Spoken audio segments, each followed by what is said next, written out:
अस्सलाम वालेकुम स्टूडेंट्स, कैसे हैं आप सब लोग। उम्मीद करता हूं कि आप सब लोग खैरियत से होंगे। आज जो हम टॉपिक पढ़ने जा रहे हैं वो है किरचॉफ सेकंड रूल। कल हमने जो किरचॉफ फर्स्ट रूल की बात की थी, आज हम किरचॉफ सेकंड रूल की बात करेंगे, जो कि है हमारे पास किरचॉफ वोल्टेज रूल भी इसको बोलते हैं, या इसको KVR या KVL भी हम इसको बोलते हैं, किरचॉफ वोल्टेज रूल या किरचॉफ वोल्टेज लॉ। ठीक है, इसके अलावा इसका एक और नाम हम लेते हैं जिसको हम बोलते हैं किरचॉफ लूप रूल। ठीक है, ये इसके 3 नाम हैं जो हम यूजली यूज़ करते हैं।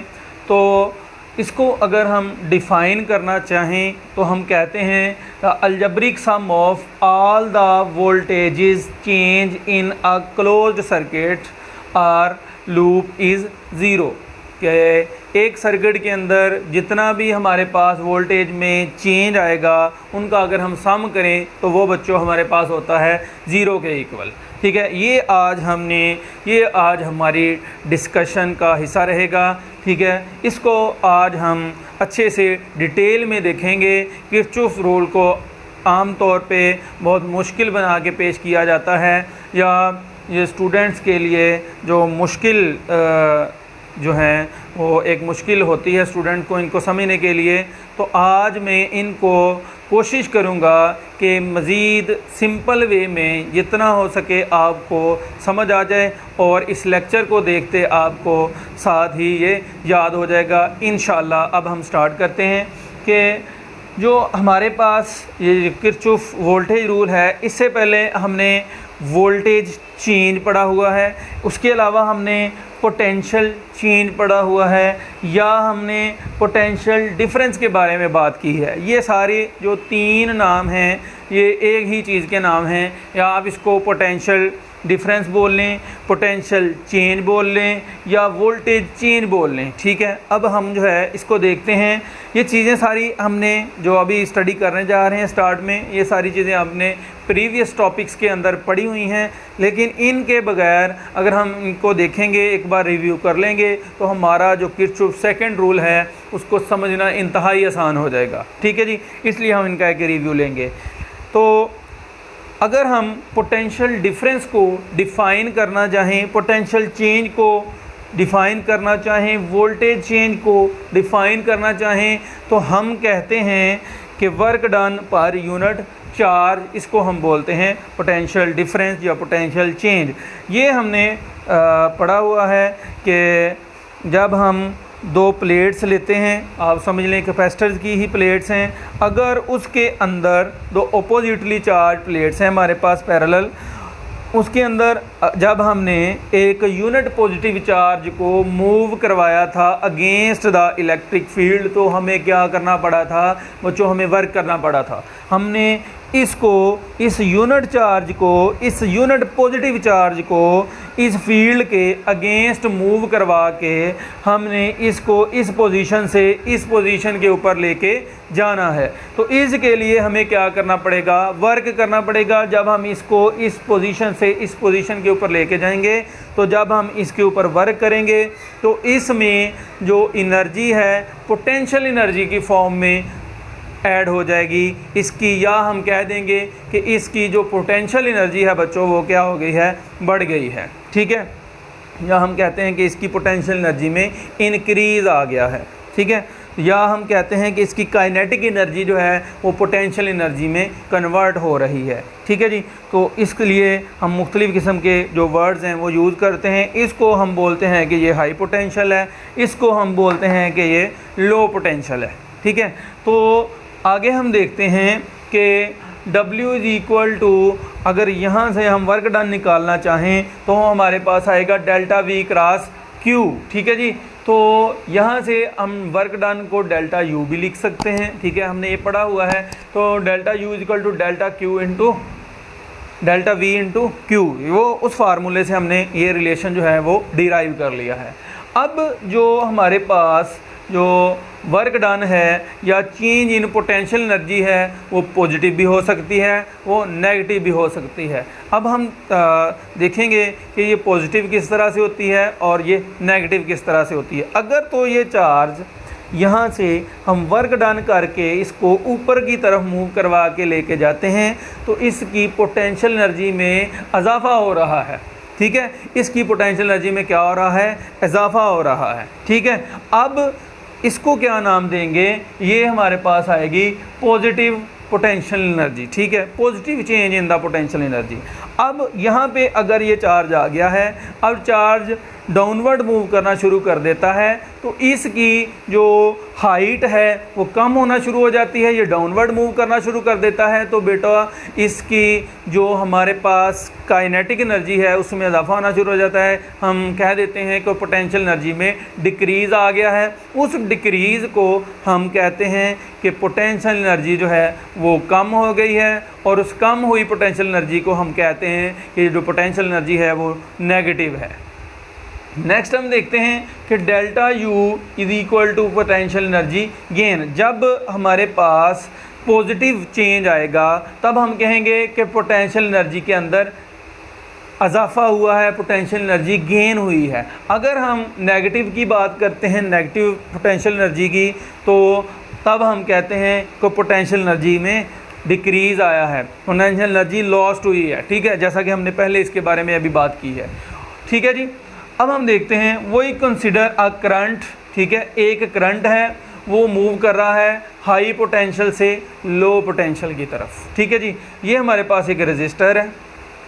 ठीक है, ये हमारे पास एक क्या है, रेजिस्टर है। रेजिस्टर के अक्रॉस करंट आई जो है वो हाई पोटेंशियल से लो पोटेंशियल की तरफ मूव कर रहा है।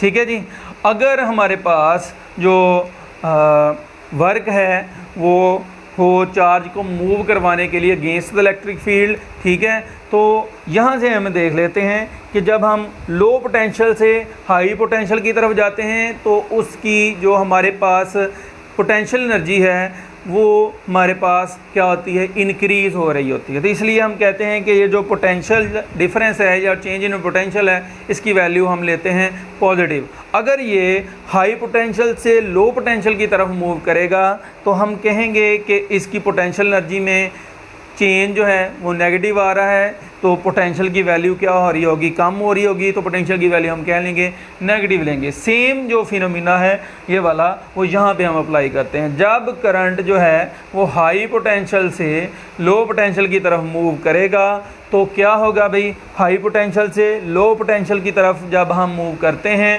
तो हमारे पास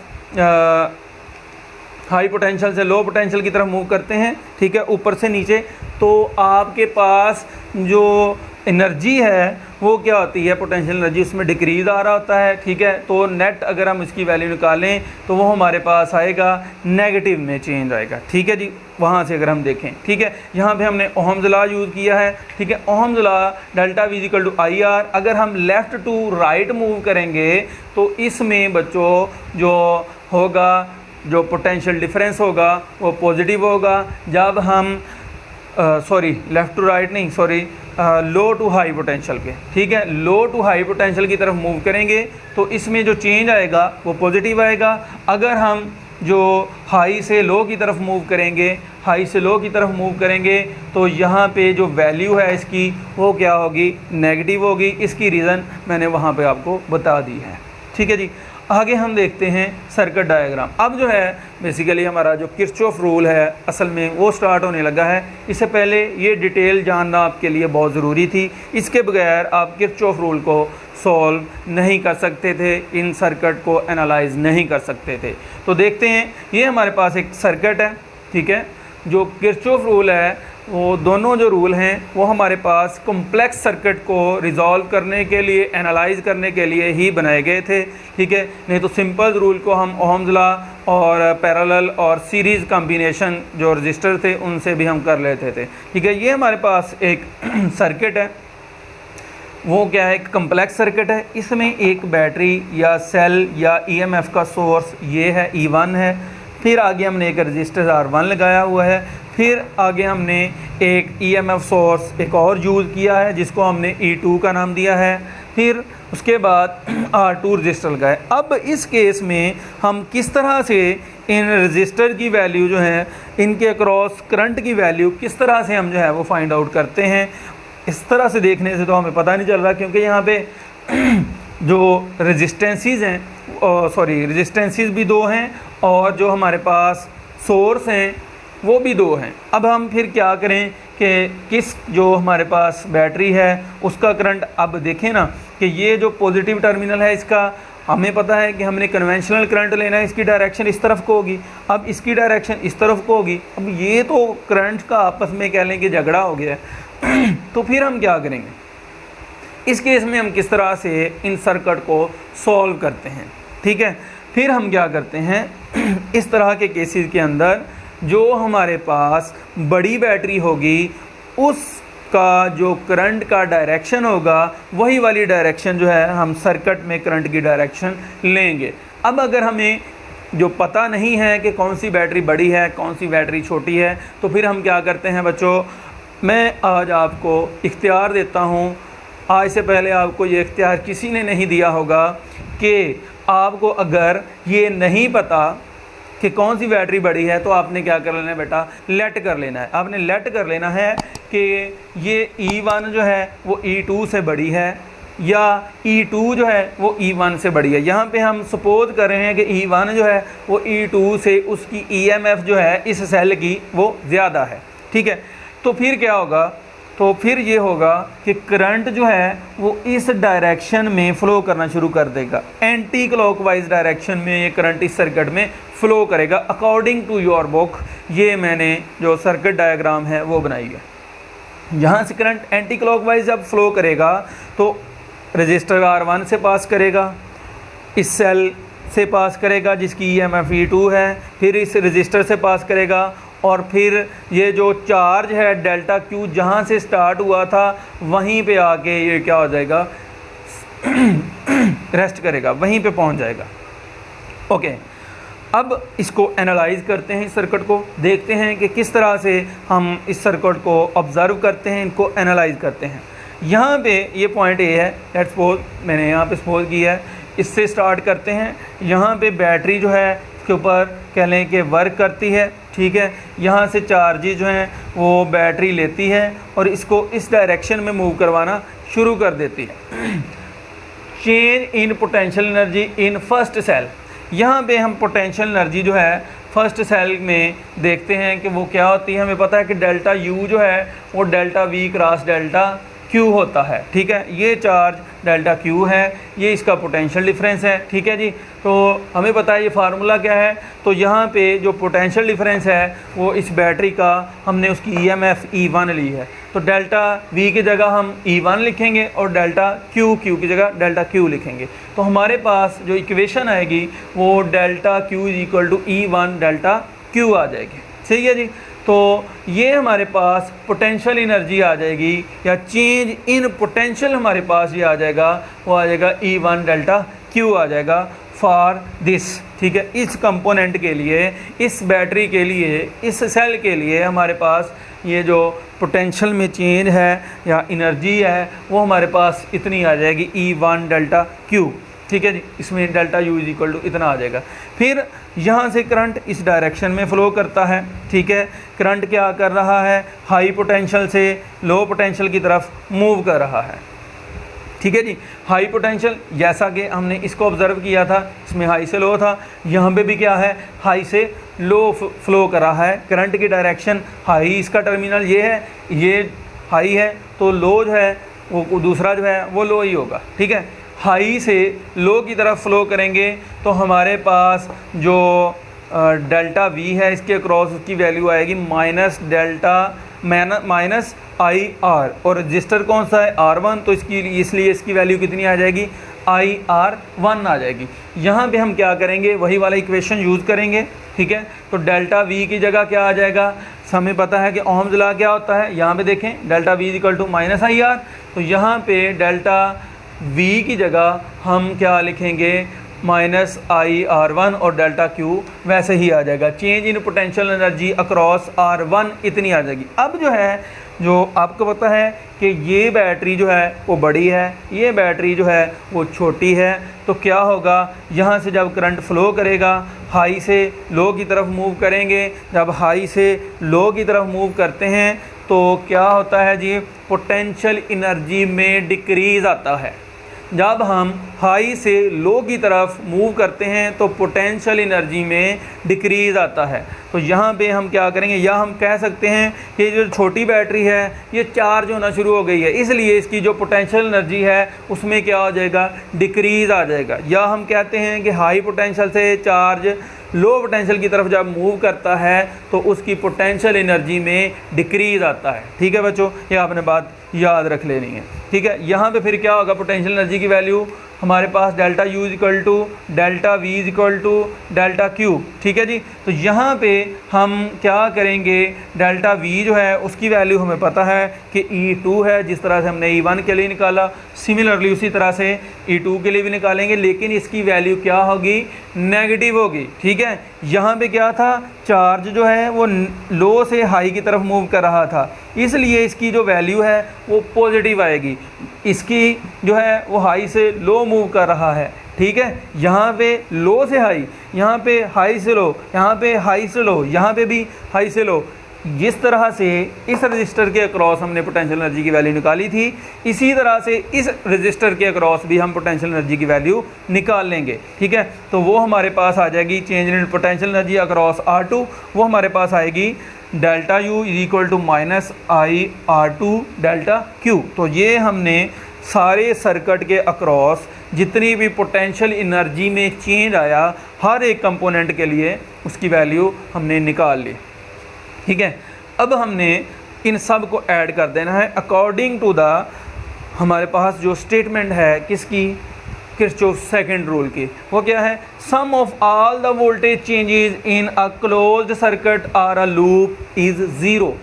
तो हमें तो ये स्टेटमेंट ने पहले बता दिया है कि जितने भी उसमें जो पोटेंशियल के चेंजेस आएंगे उसको हमने क्या लेना है, उसका जो सम होगा वो क्या होगा, ज़ीरो होगा। यहाँ पे अलजबरिक सम है उसकी बात की गई है। ठीक है, अलजबरिक सम और अर्थमेटिक सम के बारे में मैं अपने जो एक टॉपिक था उसके अंदर इसको मैं पहले डिस्कस कर चुका हूँ कि अलजबरिक सम जो है उसमें हमने जो नेगेटिव और पॉजिटिव है जब सम करते हुए उनका ख्याल रखना होता है। ठीक है जी, अब इनको सम करते हैं। ठीक है, first equation, second equation, A B और सी तीनों को ऐड कर दिया। ठीक है, इनमें से डेल्टा क्यू जो है वो कॉमन आ रहा है, उसको कॉमन ले लिया। ठीक है, ये इक्वल टू ज़ीरो है। ठीक है, okay, E1 plus minus IR1 plus minus E2 plus IR2, यहाँ पे माइनस आएगा। ठीक है जी, ठीक है, चूँकि ये नेगेटिव है तो यहाँ पे भी नेगेटिव आएगा और इन सब का सम जो है वो ज़ीरो के बराबर होगा। जितनी एनर्जी इस चार्ज ने इस बैटरी से ली थी, ठीक है, वो हम पॉजिटिव कंसीडर करेंगे क्योंकि लो से हाई है। ठीक है, उसको पॉजिटिव लेंगे। उतनी एनर्जी यहाँ पे उसने कुछ एनर्जी जो है वो कह लें कि डेसिपेट की, कुछ एनर्जी यहाँ पे, कुछ एनर्जी यहाँ पे, और यहाँ पे वापस पहुँचते हुए इसने अपनी टोटल सारी एनर्जी जितनी यहाँ से गेन की थी उतनी ही यहाँ पे लॉस्ट कर दी। तो यही जो हमारे पास law of conservation of energy है। ठीक है, कि एनर्जी ना तो क्रिएट की जा सकती है ना एनर्जी को डिस्ट्रॉय किया जा सकता है। टोटल जो एनर्जी होगी वो कंजर्व्ड रहेगी। ठीक है, तो इस सर्किट के अंदर यहाँ पे भी अब हम देखते हैं कि जो टोटल एनर्जी है वो क्या रहती है, कंजर्व्ड रहती है। जितनी यहाँ इस पॉइंट के ऊपर इन चार्जेस के पास एनर्जी थी, दोबारा वापस आएंगे तो उतनी ही एनर्जी इनके पास दोबारा से होगी। तो ये था हमारे पास Kirchhoff second rule. Hope so आपको समझ आई होगी। अगर किसी बात की समझ नहीं आई तो आप कमेंट कर सकते हैं, पूछ सकते हैं। थैंक यू, अल्लाह हाफिज़।